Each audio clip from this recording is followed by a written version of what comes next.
right, thank you so much, RJ. That was actually fantastic. I have a couple of questions written down for in just a moment, in case we need fillers. Finally, this morning, everyone who knows me knows that I've been incredibly excited for this talk in particular. Susan Schulten is Distinguished University Professor of History at the University of Denver, where she has taught since 1996. She's currently researching a book about Richard Edes Harrison, who is the topic of her talk today. Her work has been funded by the Guggenheim Foundation and the National Endowment for the Humanities, and in 2025 to 2026, she will serve as the Colorado State Historian. Professor Schulten teaches a wide range of courses from Civil War and Reconstruction to the methods and philosophy of history. Today, Susan guides us through the revolutionary cartography of Richard Edes Harrison, whose innovative maps and graphics produced from the 1930s to the 1960s transformed the American public's perception of global geography. Harrison's unique aesthetic broke from traditional map making, influencing not only the public, but also military strategists and business leaders. I personally cannot help the thought that many of the inventors in modern computerized mapping techniques and geographic information systems must also have been influenced by his visualizations. Through popular publications, newspapers, atlases, and even military manuals, he pioneered new visual techniques to capture a world in flux during pivotal moments like World War II and the Cold War. The title of Susan's talk today is How Richard Edes Harrison Mapped Information. Please join me in welcoming Susan Schulten.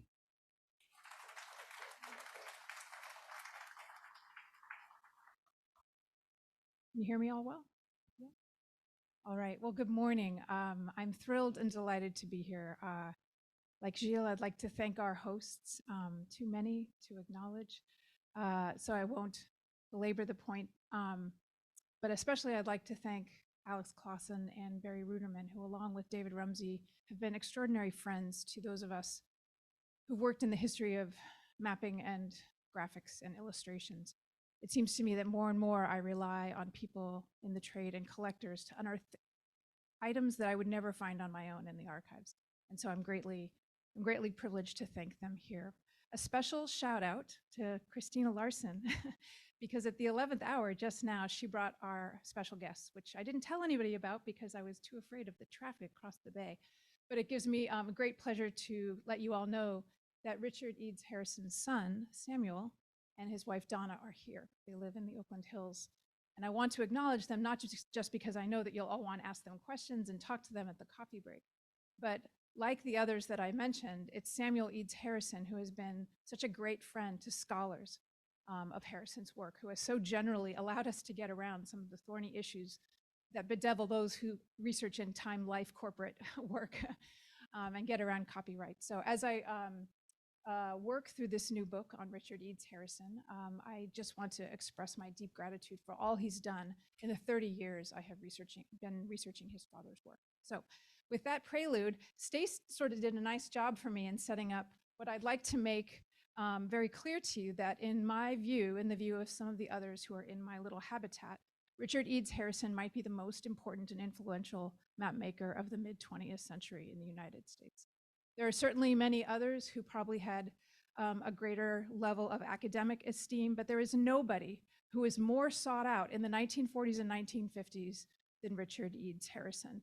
By the middle of the war, he was taking commissions not just from Time and Life, and especially Fortune magazine, but he was sought out by military strategists, federal agencies, the military itself, which was using his maps to train pilots.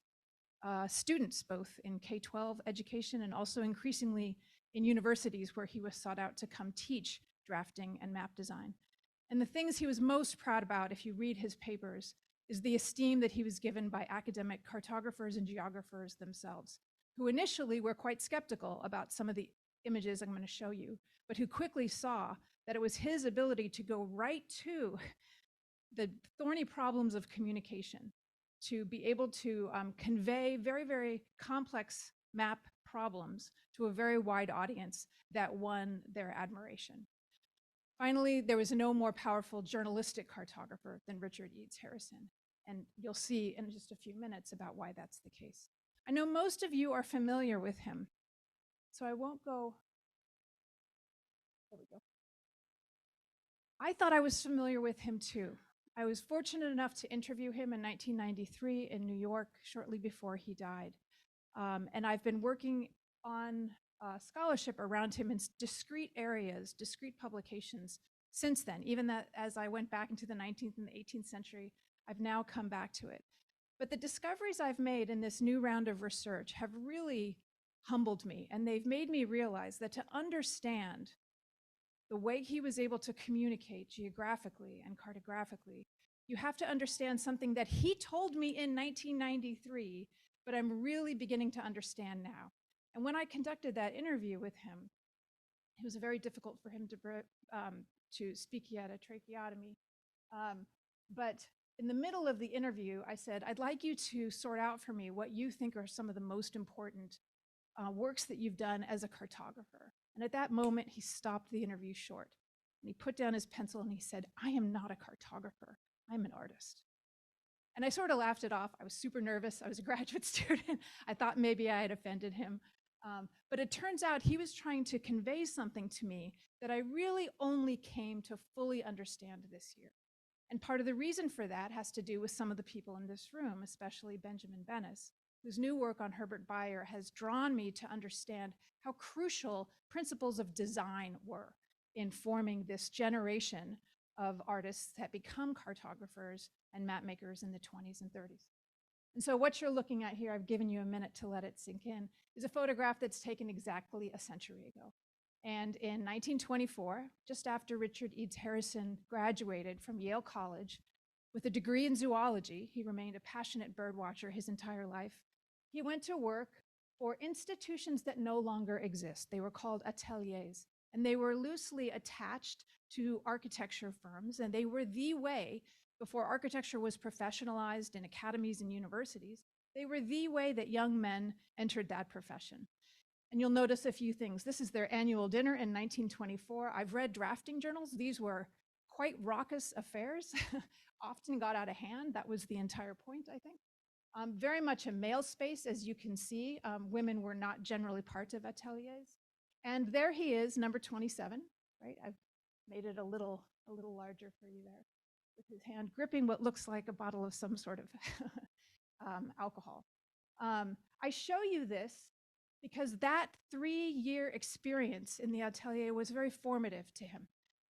In that practical occupational work of drafting and designing, he realized he wanted to pursue architecture, which led him back to the Yale School of Fine Arts, where from 1927 to 1930, he pursues an architecture degree. At the same time he's pursuing that, he's also working, and this is thanks to his son's knowledge, working with SPR Galleries, which was another group in New York of architects and designers very committed to modernism. And so he's being exposed to what was thoroughly a Beaux-Arts education in the atelier, and then also working subsequently in more modern principles of design. I show you this in part because these institutions no longer exist. They were eviscerated by the Great Depression, and more importantly, they were displaced by a new professionalization of architecture and design moving into universities, and the arrival of the Bauhaus, which swept some of these older French ideas about design out of the way. Armed with his architecture degree, I'm sorry, what did I do?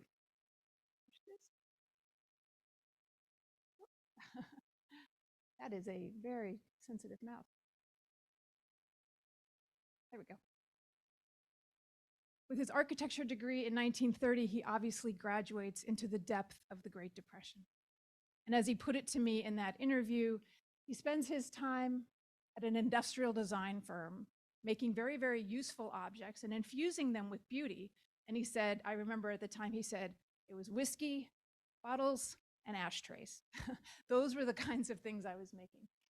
But again, think about that, his experience in the 1920s generally, both in formal education and occupational experience. Over and over again, he is creating purposeful design infused with beauty. right? A practical occupation, but always with a design forward focus. And in 1931, he gets his first gig, his first independent commission. Both editions of this map are in the Rumsey collection. The Rumsey collection contains hundreds of Richard Edes Harrison's work. And you can see that he's created a map as a commission for the Herald Square Hotel. And the only reason I want to draw your attention to this early map, he is very skeptical about its contribution. I'll let him speak for himself. He says, this rather doubtful contribution to cartography is important because it was my first perspective and the progenitor of many later global views. I've given you one from 1940 here, a slightly exaggerated one. What he's getting at here is that this view of the land, this oblique perspective that became characteristic of some of his signature styles during the Second World War, originated much, much earlier. He didn't like many things about it. He talked about the exaggerated curvature of the earth. But notice what he's trying to do. He's drawing your attention to the fact that the Herald Square Hotel is the center of it all. And this was actually the oblique perspective that won him so many commissions during and after the Second World War by corporations and towns all across the United States that said effectively, can you make one of those for us, right? Can you put us at the center of the map? And he quite enjoyed collecting those commissions. His big break was in 1932, and this has become something of lore. Twin men who were staff cartographers for Time magazine had gone on one too many benders and actually didn't show up for work early in 1932. And one of his Yale classmates, a woman staff copy editor, desperately called Ricky and asked him if he would substitute. He had only made that one map that you saw just a minute ago, but she said, please come on down. And it turns out he's pretty good at cartography. He hadn't had any formal education in it, but as he said, you know what architects and map makers don't realize is that their products are essentially the same thing, a view from above, differentiated only by a degree of scale. And I know some of you may take issue with that, but he understood that that was the principle behind both of them. He becomes a staff cartographer for Time through most of 32 into 33 and 34. And in that time begins to educate himself with a few existing manuals of cartography about the principles, especially of map projection. And Matthew Edney, this is for you. One of the first times he's asked to write about map projection is when he's presented with Bernard Cahill's butterfly map, and he does not care for it and pans it, and the review ends up being passed. But that's the kind of education he's getting at Time. The only downside to Time, actually there's two, is one, he found his editors very square, to use one of RJ's descriptions, that they had a very straightforward understanding of what a map could and should do. And secondly, the problem was the relentless pace. It's a weekly magazine, and it's absolutely brutal. And so in 1935, he jumps at the chance to go from Luce's first publication, Henry Luce's Time, over to his newer publication, Fortune. And Fortune, I want you to get a sense. Actually, Christina, you're there. You're welcome to hold it up just so people can see, if you want to turn around and just see how large Fortune was at the time. It's a huge, oversized, lavishly illustrated, luxuriously formatted magazine. And I've tried to give you a sense of that here. It is famously founded in the early months of the Great Depression. And people think, why on earth would you found a magazine devoted to business interests at the beginning of the Great Depression? But that was precisely Henry Luce's point. He wanted to repair the damage that he thought the Great Depression had done to the business community, and this was going to be his outlet to do that. And so in 1935, Harrison moves over to Fortune, and it's a much more congenial place in some ways. It's a monthly magazine, not a weekly magazine. It goes into great depth in stories having to do with all things economic, trade, corporations, industries, technological innovations. And so it gives him the intellectual and creative freedom that he was craving.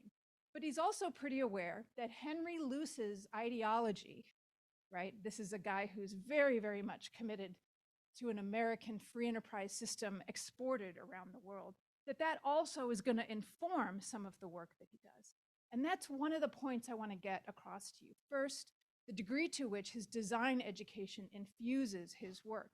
And secondly, that his first real long-term employer, Fortune magazine, gives him the opportunity to translate what he calls hard cartographic problems into a visual result, right?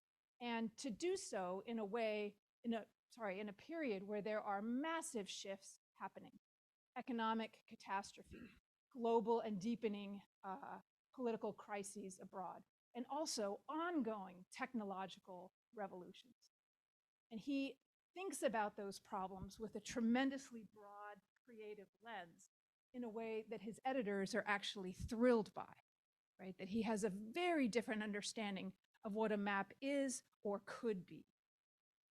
And the two ways that he challenges people's understanding of mapping at Fortune are with projection and design. He subverts what a map looks like and the way it is formatted. And so I just give you this as a shorthand. This is also from the Rumsey collection, one of many Rand McNally atlas maps taken from its commercial atlas of the world. And I take it from the commercial atlas because that's precisely the kind of information and the kind of developments and the kinds of dynamics that Fortune was interested in mapping. And so you can see this is one that's looking at trade routes, steam vessels, and also the new, in dark red, telegraph and cable lines that have been laid down. You can see it's on the Mercator projection, which is fine to represent sailing direction, but which would quickly be useless for many, many other things that needed to be mapped, such as aviation. And we're not going to need to look at this, but this is the extent to which the map was trying to explain the distortion that the Mercator projection brings. I don't know a lot of people who would read this easily and assimilate the information. And I want you to remember that because that's where Harrison makes one of his greatest contributions. So here in April 36 is one of the earliest maps that he's quite proud of for the magazine. He's been on staff for about a year, and it is a map showing you Pan American Airways, its network and the networks of other airlines around the world. You can see, I think I have it in the next one. Yeah, I do, so I'll just wait for a second. You can see that he is trying to create the entire world on a single plane using the equidistant projection with the North Pole at the center. This is a projection that has a long history. It has as long a history as the Mercator projection, centuries old, but it is Harrison who brings it back into circulation. Because while the Mercator projection cannot represent great circle routes, the equidistant projection can, right? That's what it is capable of doing. And so you can see this is exactly the kind of thing that Fortune wants to be excavating and communicating to its audience. They take a corporation or an industry and they tell a massive story through it. And this is one of the more interesting ones because as the writer explains, and Harrison doubles down on that in the map, corporations are now active participants in global diplomacy, right? This is not anymore just nations negotiating with nations, that now airlines too have a crucial place to play because they fly over foreign airspace and they necessitate interaction with other organizations. And then second, like I said, not just design and projection, but also explanation. Look at what he's done there. Just give yourself a minute. This is from the lower center of the map. He's showing it so that even someone like me can understand it, right?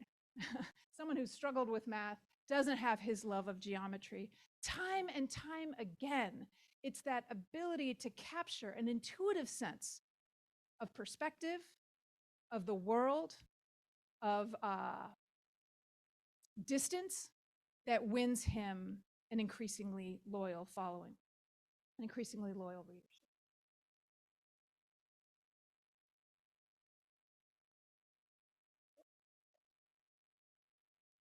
I want to spend just a few minutes on this next one from May of 1940, The World According to Standard Oil. Like the one I just showed you, it is representative of Fortune's ethic. Looking at in depth, this was an article of 30,000 words that went across 3 issues, April, May, and June. April, May, and June of 1940, at the end of which Great Britain was the only power standing against Nazi Germany, an incredibly fraught moment in world history. And he is asking, at the behest of his editors, what does the world look like through the eyes of the Standard Oil Corporation?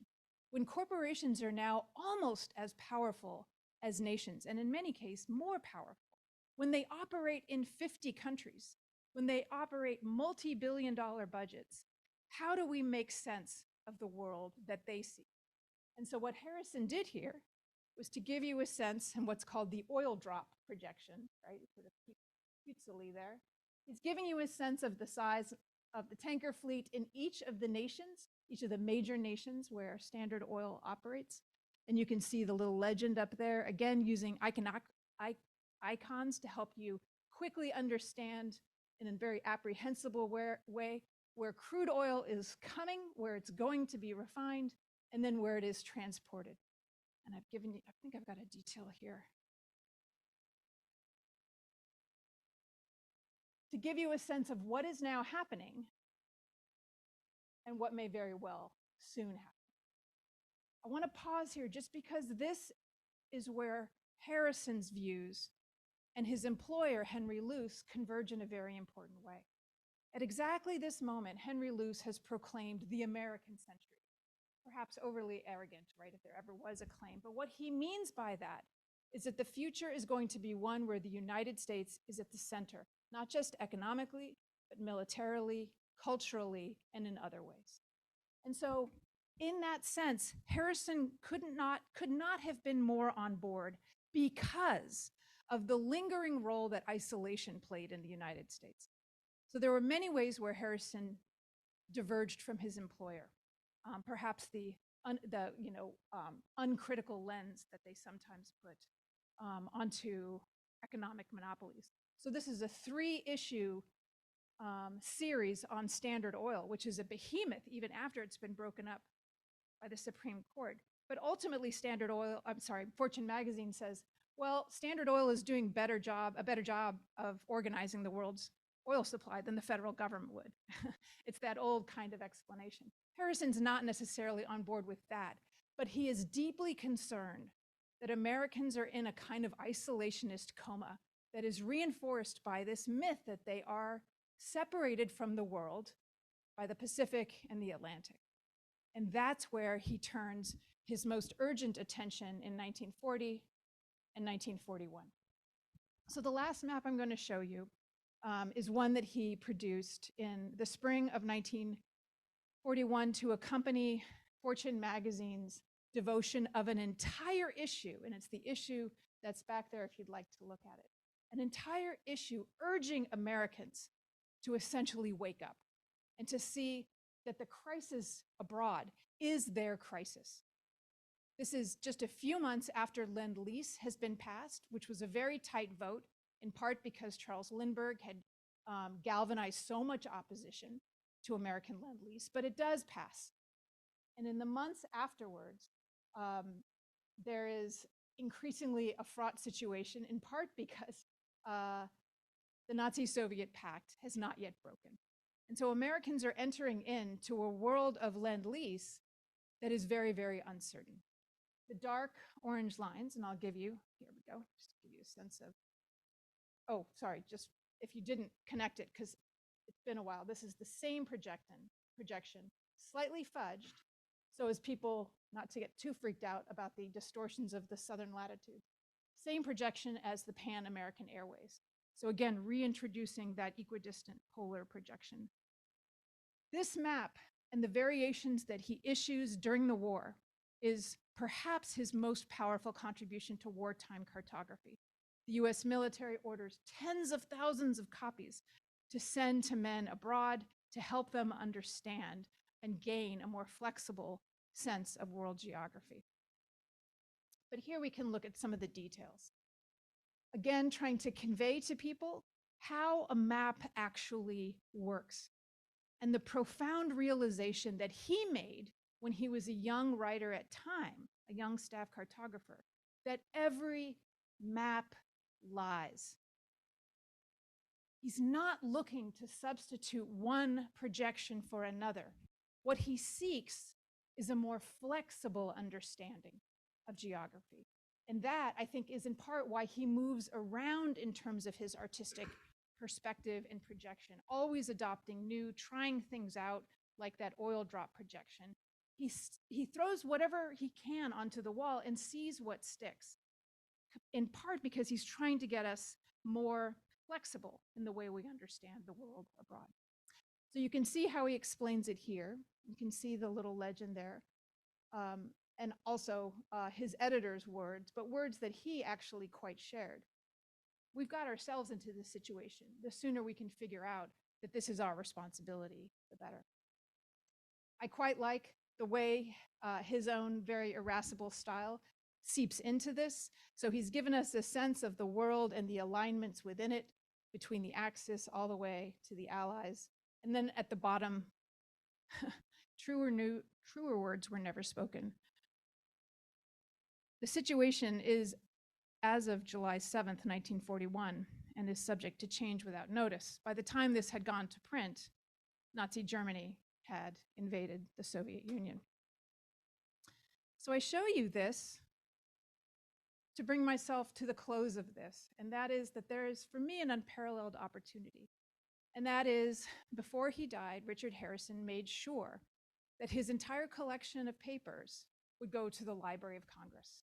It is, as John Hessler has described it, John was supposed to be with us for this conference, the most complete record for any map maker in the 20th century.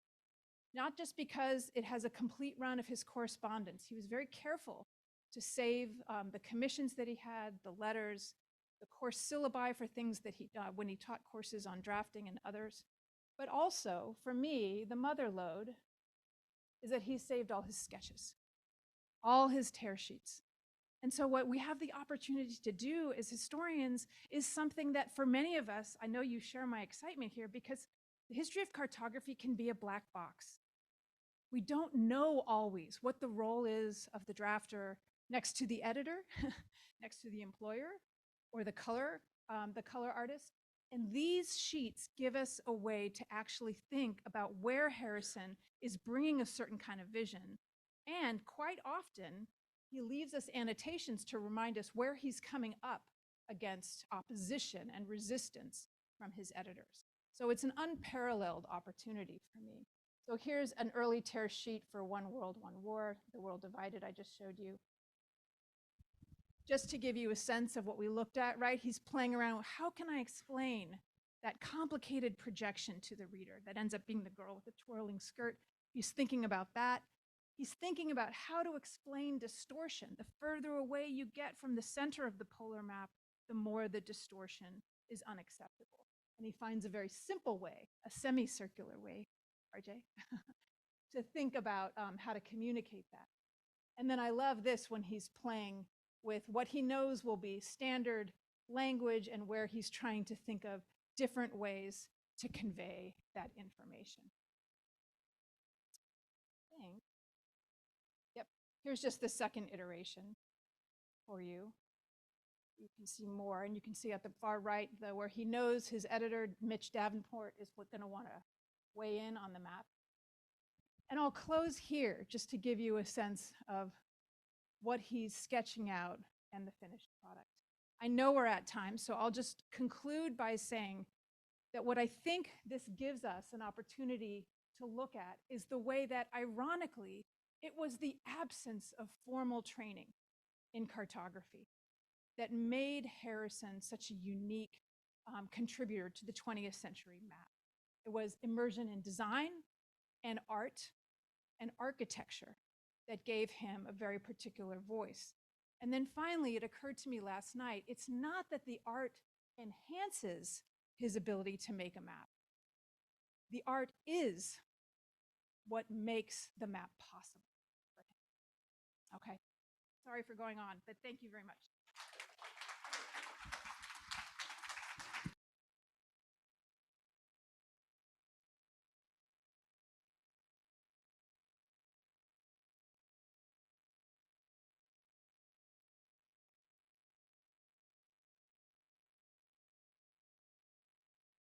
All right, at this point, I think we have time for a few questions. We're going to set up some chairs for our speakers from the first panel here at the front. So if you would join us as Evan brings those out, and I'll just get our microphones ready here. If you do have questions, please be ready to ask them, because otherwise I'm ready to spend hours jabbering about all of this, especially with Susan. I was back there giggling the whole time. Yes, it was just wonderful. This last slide is incredible. All right, so let's see. I'm going to have you take that and hand it in. I want to thank all the speakers for 3 fabulous talks. This was absolutely fantastic. RJ, I have one question for you. On one of your slides, you show the abstraction of Lalande's, one of his circular diagrams.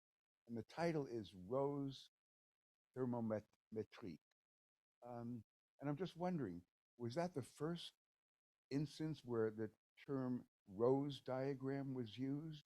I don't recall ever seeing that before. I know it's in, Nightingale's Rose and blah, blah, blah. I'd never seen that. So it's called a rose because it looks like a rose. It comes from wind roses, and so rose, like when does rose hop over from cartographic wind roses to abstract circular diagrams that have nothing to do with geography? I'm not sure. That's certainly an early example. One note on Nightingale is that she did not use any special language to refer to her circular diagrams other than circular diagrams, and she called the individual slices of her circular diagrams wedges, and so there's been sort of a projection of people calling the entire diagram like her wedges, but in fact she had triangular pieces in some of her rectangular diagrams, and she would also refer to those triangular pieces in rectangular diagrams as wedges. So no Nightingale rose, in fact, but that's certainly sort of an early example of rose. Yeah.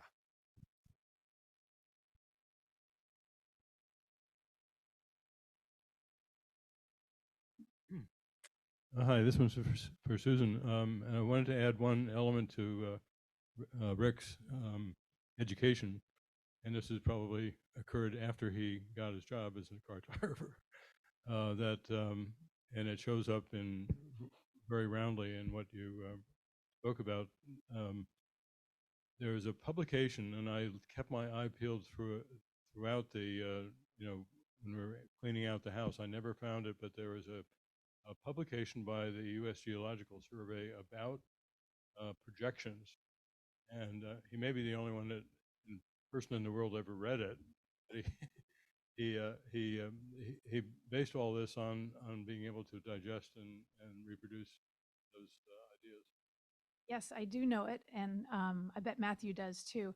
He very excitedly refers to the Dietz and Adams manual of mapping that was done in several versions in the early 1930s.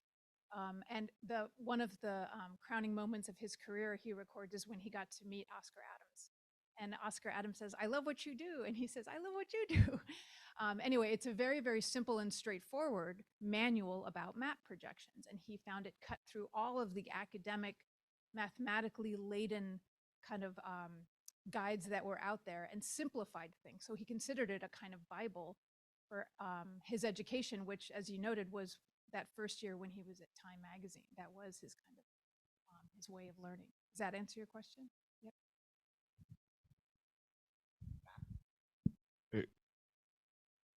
Two things I want to comment on. I want to say the illustration, the cartographic illustration that you put up on the wall, and then your illumination. I love your illumination, okay? Because you brought the human aspect to what he was doing. And I was curious about if he's autodidactically a cartographic journalist, is that what do we say? I'm impressed by the collection of cartography this guy did. He didn't go to school for this. Where did he get that talent, that skill, that drive, to especially the oil map? That drove me, that drove me. I remember about the Seven Sisters. He may have done it before the Seven Sisters were created. Okay? So please talk about what drove you to illuminate and what drove him to illustrate the world with such skill, and such artistry. Is the art, not just the world, but the way he depicted the world in such color. Okay, so I'm impressed. Okay. Thank you. And given that this is a conference with design folks, if others of you who have studied Harrison want to weigh in, I would love to hear that, because many of you are better trained in the history of design than I am. You are correct that his undergraduate degree was not in drawing. It was in zoology with a minor in chemistry. He loves geometry too, and he thinks that his love of geometry gave him a facility for understanding depth and perspective, which, by the way, Emma Willard did too, right? She loved geometry. That is where the undergraduate education comes in. I firmly believe that his years in that atelier and then working as an apprentice with an architect and being in New York, being so interested in design and artistry circles, which, by the way, gets him into some trouble in the post-war McCarthy era because of some of the artists he was very close to socially. He had nothing to do with any political dissidents, but he was interviewed by the State Department for that. He was also working for the State Department, something that could only happen in the McCarthy era. But his love of art, his commitment to artistic principles, I think, to your question, rather than just principles or origins of the map. I don't want to downplay too much the cartographic education, because he loves thinking about map projection, and he is very proud to later call himself a cartographer and to be in communication with academic cartographers. Does that answer your question? It really comes out of a design education.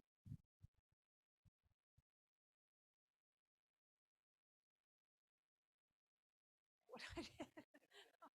I don't think that's so interesting. An avatar. Well, I find the work really, really compelling. And there's some of them up on the wall there. The oil projection map that you're so fond of is over there on the left. I think they're captivating because if you try to put yourself in his shoes, he is trying to think through problems that have never been mapped before, whether that's routes of aviation or delivery systems for crude oil, or contingencies about invasion. He's not the only person to do so, right? Ben has worked on someone who's equally invested in complicated contingent modern problems.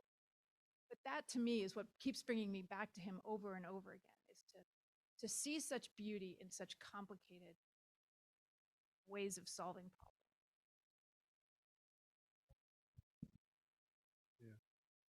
RJ, your last graphic, the Islamic imagery, your source was Istanbul. What did those graphics represent, and was there anything in those graphics that was non-Western? So one of them I'll call out, which actually is so there's many circular diagrams from those covers. Each of those is a cover of a little booklet from that journal. One of the ones that I didn't show, but that I love its theme the most, is that instead of a polar grid, or instead of a rectangular grid, they create a grid using a spider web. And the topic is the prison industrial complex of the day, and how people are getting trapped in incarceration. And they're using the visual metaphor, creating a graticule out of a spider web. And so it's a perfect sort of visual metaphor, and just absolutely alluring. I can be happy to show it to you. Yeah, of course. Yeah. Okay. I want to thank our first panel And with that, we will break for coffee.